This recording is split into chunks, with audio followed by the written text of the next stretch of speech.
ಆತ್ಮೀಯ H16 news ವೀಕ್ಷಕರೇ, ನಾನು ನಿಮ್ಮ MI ಅಥವಾ ಮಲ್ಲಪ್ಪ ಜೋತಾರ. ಆತ್ಮೀಯರೇ, ಲಕ್ಷ್ಮಣ ಸವದಿ ಈ ಹೆಸರು ಬೆಳಗಾವಿ ಜಿಲ್ಲೆಯಲ್ಲಿ ಒಂದು ಪಿಕ್ಯುಲಿಯರ್.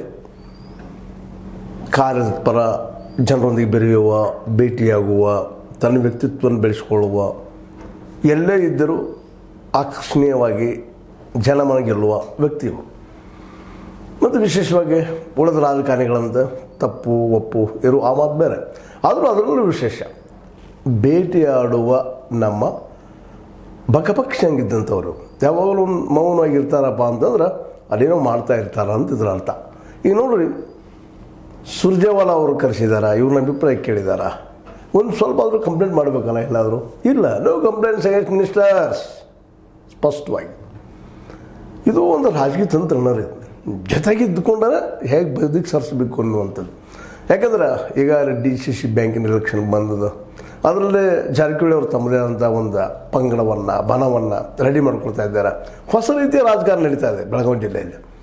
ಹೇಗಾದ್ರೂ ಮಾಡಿ ಬೆಳಗಾವಿ ಜಿಲ್ಲೆಯನ್ನು ತಮ್ಮ ಸುಪರ್ತಿಗೆ, ರೈತನ ತಮ್ಮ ಸುಪರ್ತಿಗೆ ನೋಡಬೇಕು ಅನ್ನುವಂಥ ದೃಢ ಮನಸ್ಸಿನಿಂದ ಜಾರಕಿಹೊಳಿ ಸಹೋದರು ಇಬ್ಬರು ಬುದ್ಧಿವಂತರು. ನಮ್ಮ ಬಾಲಚಂದ್ರ ಜಾರಕಿಹೊಳಿ ಆಗಿರ್ಬೋದು, ಸತೀಶ್ ಜಾರಕಿಹೊಳಿ ಅವರಾಗಿರ್ಬೋದು, ಇಬ್ಬರು ಬುದ್ಧಿವಂತರು. ಅವರು ಒಂದು ನಡೆ ಇಟ್ಟುಕೊಂಡು ಪಕ್ಷಾತೀತವಾಗಿ, ಭಾಳ ಬ್ಯೂಟಿಫುಲ್ ವರ್ಡ್, ಪಕ್ಷ ನಮಗಿಲ್ಲಪ್ಪ ಇಲ್ಲ, ಮುಖ್ಯ ಏನಪ್ಪ ಅಧಿಕಾರ ಅನ್ನುವಂಥ ಒಂದು ಧ್ಯೇಯವನ್ನು ಇಟ್ಕೊಂಡು ಹೊರಟಿದ್ದಾರೆ. ಅಂಥ ಸಂದರ್ಭದಲ್ಲಿ ಇವರು ಪ್ರಶ್ನೆ ಮಾಡಿದಾಗ ನಮ್ಮ ಮಿನಿಸ್ಟ್ರದೇನು ಕಂಪ್ಲೇಂಟ್ಸ್ ಇಲ್ಲ. ರಾಜು ಕಾಗೆ ಅವರು ಕಂಪ್ಲೇಂಟ್ಸ್ ಮಾಡಿದ್ದರು, ನಿಮಗೆ ಗೊತ್ತಿಲ್ಲ. ಎಲ್ಲರಿಗೆ ಬಂದರು, ನಮಸ್ಕಾರ ಮಾಡೋದಿಲ್ಲ ರೀ ಅನ್ನುವಂಥದ್ದು ಏನು ಕೊಟ್ಟು ಯಾರು ಉಳಿದುಕೊಟ್ರು ಗೊತ್ತಿಲ್ಲ, ಕೊಟ್ಟಿದ್ದೇನು ಸುಳ್ಳಲ್ಲ. ರಾಜು ಕಾಗೆ ಇವರು ಅತ್ಯಂತ ಆತ್ಮೀಯ ಮಿತ್ರರು.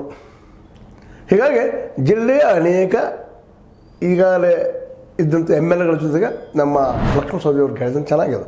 ಈ ಹಿಂದೆ ಉಮೇಶ್ ಕತ್ತಿ ಅವರು ಎದುರಾಳಿಯಾಗಿ ಒಂದು ಕಾಲಕ್ಕೆ ಇದೇ DCC ಬ್ಯಾಂಕ್ಸ್ಗಳಿಗೆ ಆಗ ಏನೇನು ಆಯಿತು ಅನ್ನೋದು ಇತಿಹಾಸ ಅದ. ಈಗ ಅದ್ರ ಬಗ್ಗೆ ಮಾತಾಡೋ ಅವಶ್ಯಕತೆ ಇಲ್ಲ. ಬಟ್ ಆವತ್ತಿನ ಇವತ್ತಿಲ್ಲ, ಇವತ್ತಿನ ಬದಲಾವಣೆ ಆಗ್ಬಹುದಾ ಅನ್ನುವಂಥದ್ದು ತಮ್ಮ ಗುಟ್ಟನ್ನು ಬಿಟ್ಟುಕೊಳ್ಳೋದು ಮುಂದುವರೆದಿದ್ದಾರೆ ಇವರು ನಮ್ಮ ಲಕ್ಷ್ಮಣ ಸವದಿ ಅವರು. ಯಾಕಂದರೆ ಬೆಳಗಾವಿ ಮತ್ತು ಬಾಗಲಕೋಟೆ ಎರಡೂ ಜಿಲ್ಲೆಗಳ ಎಲ್ಲ MLAಗಳ ಜೊತೆಗೆ ಒಳ್ಳೆಯ ಸಂಬಂಧವನ್ನು, ಸಂಪರ್ಕವನ್ನು ಹೊಂದಿದ್ದಾರೆ. ಕೆಲವೊಂದು ಟೈಮ್ ಏನೋ ಕೆಟ್ಟಿರ್ಬೋದು, ಇಲ್ಲ ಅಂತಲ್ಲ.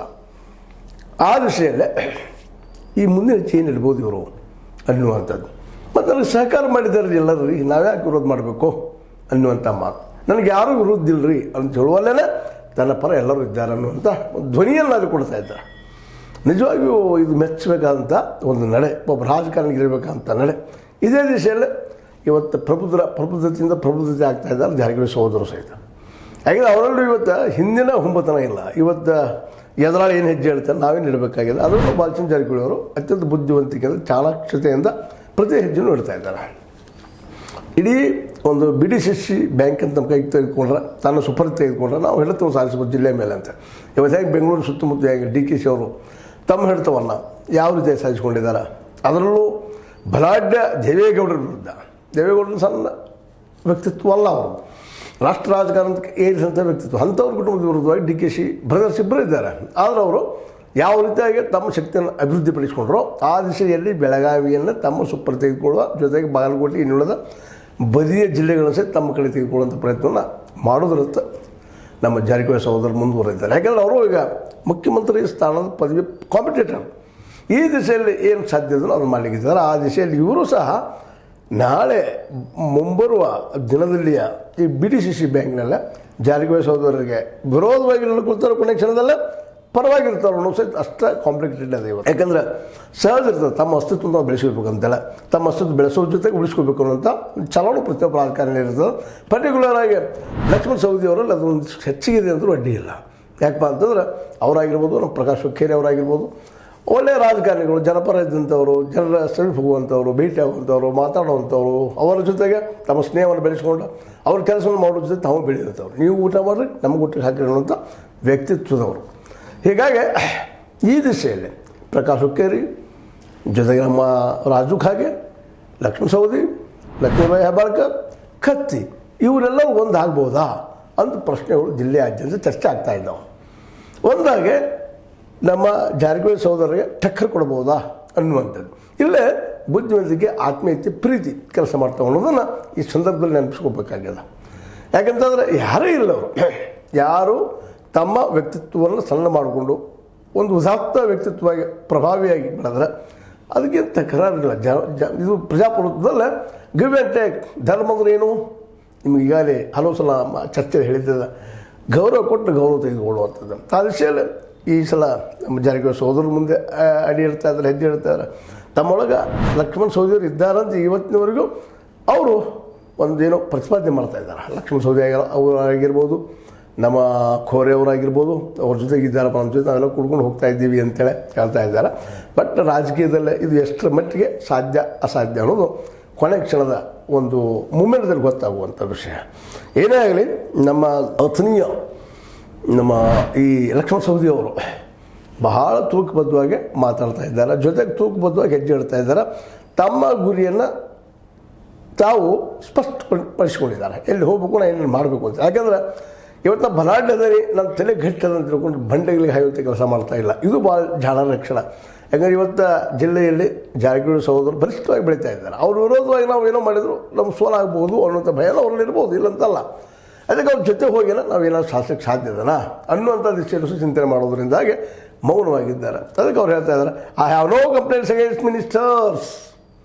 ನಂದೇನು ಇಲ್ಲಪ್ಪ, ಯಾರು ನನಗಂತ ಯಾರ ಮೇಲೆ ಆರೋಪ ಮಾಡೋದಿಲ್ಲ, ಯಾವ ಮಿನಿಸ್ಟರ್ಸ್ ಮೇಲೆ ಎಲ್ಲರೂ ನನಗೆ ಸಹಕಾರ ಮಾಡಿದ್ದಾರೆ ಅನ್ನುವಂಥ ಒಂದು ಜಾಣ್ಮೆಯ, ಬುದ್ಧಿವಂತಿಕೆಯ ಮತ್ತು ತನ್ನ ವ್ಯಕ್ತಿತ್ವವನ್ನು ಬೆಳೆಸ್ಕೊಳ್ಳೋದಕ್ಕೆ ಹಾಗೆ ಮಾಡ್ಕೊಂಡಿಟ್ಟುಕೊಂಡಂಥ ಸಂದರ್ಭ ಇದಾಗಿದೆ ಅಂತ ಹೇಳ್ಬೋದಾಗಿದೆ. ಒಟ್ಟಾರೆಯಾಗಿ ಲಕ್ಷ್ಮಣ ಸವದಿಯವರು ಬೆಳಗಾವಿ ಜಿಲ್ಲೆ ಮತ್ತು ಬಾಗಲಕೋಟೆ ಜಿಲ್ಲೆಗಳಲ್ಲಿ ತಮ್ಮ ಹಿಡಿತವನ್ನು ಸಾಧಿಸುವ ಪ್ರಯತ್ನವನ್ನು ಮೌನವಾಗಿ ಮಾಡ್ತಾ ಇದ್ದಾರೆ. ನಾ ಹೇಳ್ತಿಲ್ಲ ಪಕ್ಷಿ ಹೆಂಗೆ, ಎಲ್ಲಿವರೆಗೆ ಮೀನು ತನ್ನ ಹಿಡಿತಕ್ಕೆ ಬರೋದಿಲ್ಲೋ ಅಲ್ಲಿವರೆಗೆ ಬಾಯಿ ತೆರೆಯೋಂಗಿಲ್ಲ ಅನ್ನುವಂಥ ಸಿದ್ಧಾಂತದವರು ಇವರು ಅಂತ ಅನ್ನಿಸ್ತದೆ. ಹಿಂದೇನೋ ಆಗಿರ್ಬೋದು, ವಿಧಾನಸಭೆಯಲ್ಲಿ ಏನೋ ಬ್ಲೂ ಫಿಲ್ಮ್ ನೋಡಿದ್ದು ಮತ್ತೆ ನಾವು ಟೀಕೆ ಮಾಡ್ಬೋದು ಅವ್ರನ್ನ.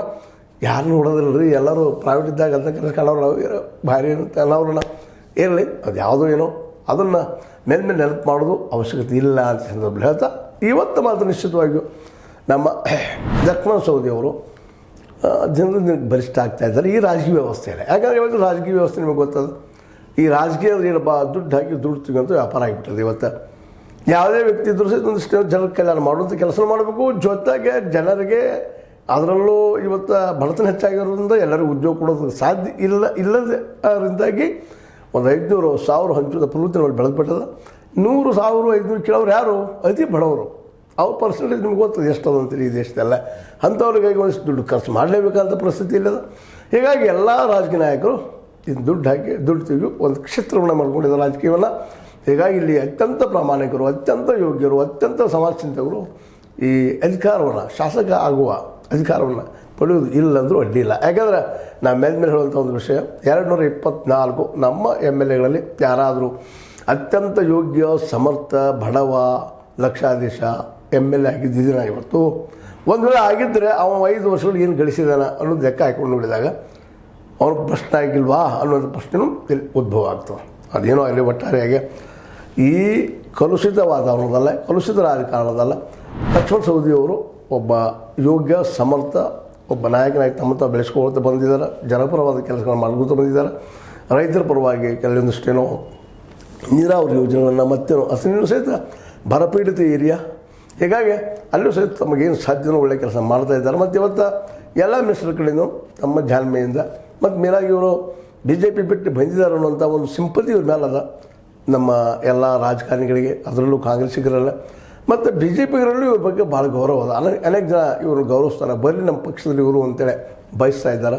ಆದರೆ BJPಗೆ ಹೋಗಲಾರದು ಇವತ್ತು ಅಲೂಫಾಗಿ ಬೇರೆಯಾಗಿ ಉಳಿದಂಥ ಈ ನಮ್ಮ ಅಲೋನಾಗಿಗಳಂಥ ನಮ್ಮ ಲಕ್ಷ್ಮಣ ಸವದಿ ಇವತ್ತು ಕಾಂಗ್ರೆಸ್ಸಿಗೆ ಒಂದು ಏನಪ್ಪ ಅಂತಂದ್ರೆ ಬೆಳಗಾವಿಯಲ್ಲಿ ನೆಲೆ ಕೊಡುವಂಥದ್ದು. ಜಾರಕಿಹೊಳಿ ಸಹೋದರು ಅಥವಾ ಸತೀಶ್ ಆಗಿರ್ಬೋದು ಅಥವಾ ನಮ್ಮ ಇವರಾಗಿರ್ಬೋದು ಇವತ್ತು ಕಾಂಗ್ರೆಸ್ನಲ್ಲಿ ಒಂದು ಬಲಿಷ್ಠ ಒಬ್ಬ ನಾಯಕರಪ್ಪ ಅನ್ನುವಂಥ ಸ್ಥಿತಿಯಲ್ಲಿದ್ದಾರೆ. ಹೀಗಾಗಿ ಮುಂಬರುವ BDCC ಬ್ಯಾಂಕ್ನಲ್ಲಿ ಲಕ್ಷ್ಮಣ ಸವದಿಯವರ ಪಾತ್ರ ಭಾಳ ದೊಡ್ಡದಾಗಿ ಇಲ್ಲಿ ಹೊರಹೊಮ್ಮಬಹುದು. ಯಾರ ಪರನೂ ಗೊತ್ತಿಲ್ಲ, ಅದು ಜಾರಕಿಹೊಳಿ ಪರನೂ ಆಗಿರ್ಬೋದು, ಇಲ್ಲ ತಮ್ಮದು ಸ್ವಂತ ವ್ಯಕ್ತಿತ್ವವನ್ನು ಬೆಳೆಸ್ಕೊಂಡು ಅದು ತಮ್ಮ ಹಿಡಿತಕ್ಕೆ ತಿಳ್ಕೊಳ್ಳೋಂಥ ಪ್ರಯತ್ನ ಆಗಿರ್ಬೋದು. ಈಗಿನ ಮಟ್ಟಿಗಂತೂ ಜಾರಕಿಹೊಳಿ ಸಪೋರ್ಟ್ ಮಾಡಿ ಹೊರಟಿದ್ದಾರೆ. ಒಂದು ರೀತಿಯಿಂದ ಅವ್ರಿಗೆ ಕಾಂಪ್ರಮೈಸ್ ಅದ, ಹೊಂದಾಣಿಕೆ ಇದೆ ಅಂತ ಅನ್ಬೋದೇನೋ. ಬಟ್ ರಾಜಕೀಯ ಸ್ಥಿತಿ ಯಾವ ಸಂದರ್ಭದಲ್ಲಿ ಯಾವ ರೀತಿ ಹೊರಡ್ತದೆ ಗೊತ್ತಿಲ್ಲ.